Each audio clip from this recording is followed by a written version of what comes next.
Últimamente se generó una industria de juicios y sobre todo en el sector rural. Por tal motivo lo hemos convocado al doctor Juan Pablo Borioni para que un poco que defina qué es la industria del juicio y cómo se puede desarticular esa industria.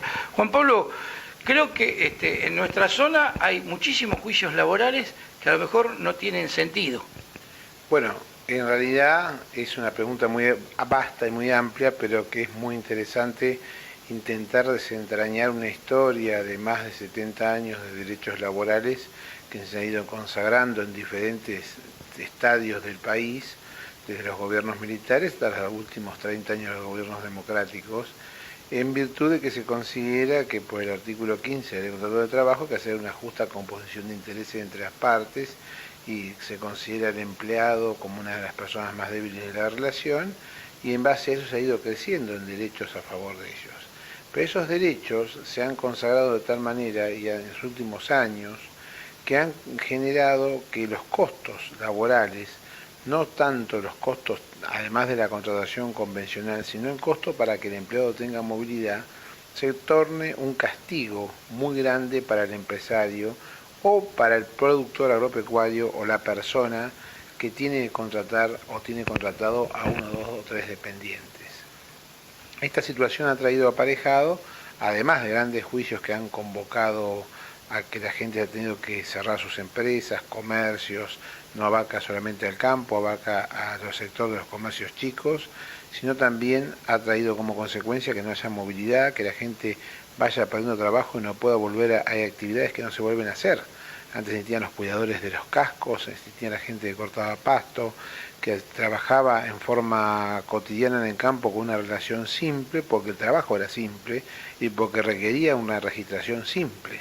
Y hoy se han convertido esa registración en una registración muy compleja, que es muy difícil lograrla hacer en tiempo y forma, y cuando se logra hacer después, siempre hay una serie de artilugios que llevan a que el empleado tenga la posibilidad de reclamar lo que teóricamente no hacía o no era para lo cual fue contratado. Esto quiere decir lo siguiente, que si una persona trabajó 5 años en una determinada actividad, puede cobrar un mes de sueldo por cada año trabajado. Pero puede ocurrir que la registración sea deficiente o que haya errores o que se haya registrado una categoría que no corresponde o que haya ocurrido que el indemnización no se depositó en tiempo y forma, cuestiones formales que deberían tener probablemente algún tipo de sanción, pero en cada caso particular, y esa multa ir dirigida directamente al Estado para paliar problemas de la seguridad social.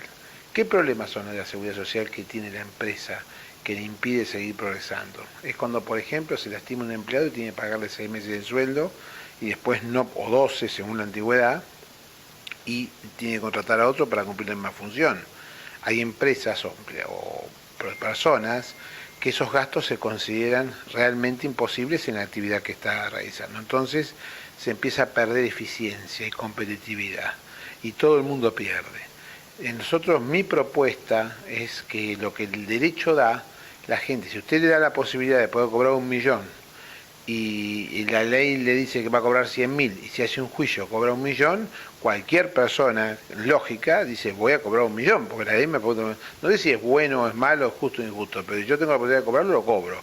Entonces esto hay que desarticularlo porque ha generado una industria sistemática de reclamos laborales hacia distintas patrones o servicios o comercios o productores agropecuarios que en el fondo han desarticulado el derecho de defensa del trabajo y han generado un ingreso extraordinario a una persona que le correspondía una determinada indemnización y de repente por todas estas multas capciosas que hay, por ejemplo la multa del artículo 8 de la ley 24013, que le corresponde el 25% del salario actualizado por los periodos no registrados adicionales, la multa del artículo 15 de la misma ley que equivale al 6%, al 100% de designaciones por despido y preaviso en caso de recibir una intimación y no regularizar una situación de normalidad. Todas estas multas hacen que la indemnización supere un 200 o 300% el valor que le corresponde, más los intereses, más las actualizaciones, más los peritos, más los honorarios de los abogados, se consideran en montos impagables que llevan a la gente a tener que desprenderse de un capital de trabajo en primera instancia o un patrimonio personal y dejar de hacer la actividad o hacerla en forma menguada. Esto está legislado, o sea que teóricamente es ley. Esto es ley. Yo lo que propongo es que todas estas multas, que son realmente un flagelo para la capacidad de un productor o de un empresario, se evalúen una por una si se deben aplicar, que no se apliquen en forma sistemática, porque la multa es una sanción y como tal requiere un análisis puntual para cada caso en particular. Aquí en el derecho laboral las multas se aplican en forma automática. Yo tengo el error, no es si me equivoqué, no me equivoqué, si hubo intención, hubo dolo. En una multa tiene que existir el dolo, la intención de perjudicar al trabajador, no el error material. Acá se sanciona el error, sin importar si la persona que registró al empleado lo hizo por equivocación o lo hizo por mala intención. Entonces, en primera instancia, tendría que existir una actitud sumarísima de evaluar si en cada caso en particular esas multas se deben aplicar puntualmente para cada caso y no aplicarlas sistemáticamente a todas las personas cuando se solicitan. Porque esas multas multiplican en un 450% aproximadamente la indemnización que le corresponde al trabajador. Y por otro lado, esa plata, si es una multa, tiene que ir al Estado, son como las astreintes, son sanciones por incumplimiento, no tienen que ir al bolsillo del empleado, porque entonces ahí se genera el interés, el atractivo del juicio, porque si ese dinero fuera al Estado y fuera un fondo de seguridad social, ese fondo se realimentaría para pagar lo que dije anteriormente.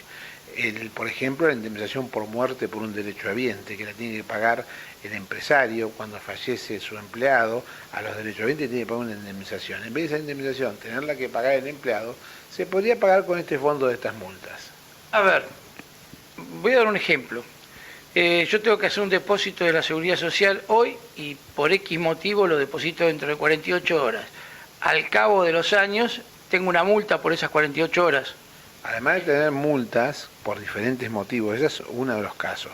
El pago fuera de término o el no pago. Pero esa multa va al empleado. Al empleado. Esa multa en vez de ir al Estado va al empleado. Y el empleado después cobra esa multa como si fuera una indemnización para él. Cuando en realidad esa multa tendría que formar parte del patrimonio del Estado para solventar las jubilaciones, los seguros de desempleo que realmente sean sólidos y permitan la movilidad, porque la gente pueda conseguir otro trabajo y mientras tanto está recibiendo un recurso que le permita solventar su familia. O sea, está tergiversado. Se ha dado una serie de multas que son sumarísimas, que son automáticas, que no se pueden evaluar en cada caso particular, que tienen un motivo real probablemente, pero que hay que evaluar si hubo intención de daño en cada una de ellas. No se evalúa y además de aplicarse, multiplican por un 450% y van al empleado y ahí se genera el interés del derecho. O sea, ya les vuelvo a repetir, esto es como todo. Si lo que el derecho da, yo no me voy a negar. Si el derecho le da la posibilidad a una persona de reclamar 1.000.000 de pesos, ¿por qué va a reclamar 100? Si se lo da el derecho. Después está mal o bien, no es un problema de él. Hay un legislador que lo hizo, hay una estructura que está preparada para darle la razón, que son los tribunales, porque son leyes que están aprobadas por los legisladores. Entonces acá hay que cambiar las cuestiones de fondo. Hay que repensar esto sin perjudicar los derechos laborales para que se genere mayor movilidad, mejores contrataciones y un daño que no sea desproporcionado. Daño no hay que generar, pero digamos, si esto genera un perjuicio económico que no sea desproporcionado en relación a lo que debe ser. Porque no podemos permitir primar una situación de culminación de una relación de trabajo sobre una empresa.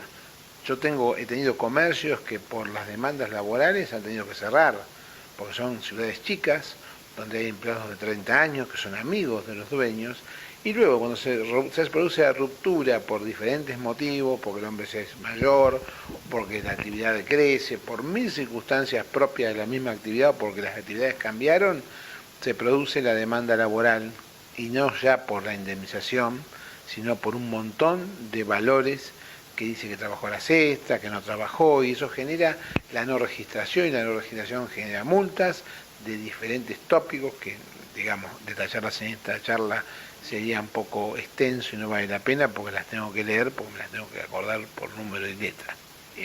Un caso aparte, muchos productores son reacios a contratar un molinero, un alambrador, porque trabajan 2 días, tienen un accidente y tienen que pagarlo como si fuera un empleado de por vida. No, eso es yo creo que ahí hay un poco de prejuicio. El alambrador, el molinero, los trabajos específicos que realmente cumplen la función de contratistas o monotributistas, como se lo llame, o personas que trabajan para varias personas, que son cuentapropistas, si bien pueden, si mantienen una habitualidad y lo hacen siempre con la misma persona, pueden llegar a tener un perjuicio porque pueden acreditar una relación laboral.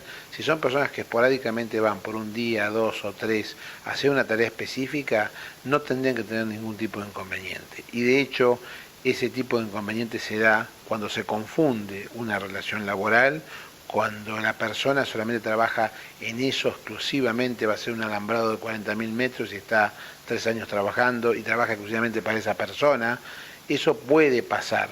Y cuando lleva terceros a trabajar, que se solidarizan por los daños que se ocasionan a terceros, porque generalmente los terceros que van a trabajar con estas personas son personas que van en negro, porque vulgarmente se los contrata por día y la gente que trabaja, que no tiene capital de trabajo, no puede pagar cargas o no está acostumbrada o no tiene la cultura de contratar en blanco, digamos, y se genera toda una relación indirecta con los dueños del campo por haber permitido ingresar a personas que estaban de alguna manera en forma irregular. Pueden tener algún tipo de solidaridad. Pero hay que evaluarla en cada caso particular. Yo creo que en estas circunstancias son las menos graves. Las más graves son las que yo le comenté. Son cuando hay una relación real registrada y la persona, una vez que termina, no se da por satisfecha, se da por despedida porque consideraba que era otra categoría, que le corresponderían las extras, por ahí que en el medio cambiaron las condiciones de trabajo y no se reformularon en la labor por falta de diálogo, por un montón de circunstancias que en el momento de llegar a un juicio no se tienen en cuenta y se va a la letra fría y objetiva de todas estas sanciones que son prácticamente como los delitos tributarios, objetivos, no importa si hubo intención o no de perjudicar al empleado, se aplica sí o sí. Y esto trae aparejado que el deterioro de las relaciones laborales son cada vez más grandes. Hay que pensar y repensar esto. Yo no tengo una solución directa, pero pongo en la mesa la discusión, pongo mi propuesta, que las multas sean para el Estado y sean evaluadas en cada caso en particular por los tribunales, para reducir la intención de juicio, porque los montos se van a achicar en lo que le corresponde al trabajador, entonces el trabajador va a pensar, ¿para qué voy a hacer un juicio si todas estas multas no son para mí, son para el Estado? Voy a hacer un juicio en relación a cuando tengo realmente un derecho que cobrar y sé que me corresponde realmente, no porque voy a cobrar muchas multas y la voy a poder percibir en forma directa porque me corresponden a mí, a pesar que son sanciones que por incumplimiento. Doctor Borioni, muchas gracias. Gracias a ustedes. Que sean buenos.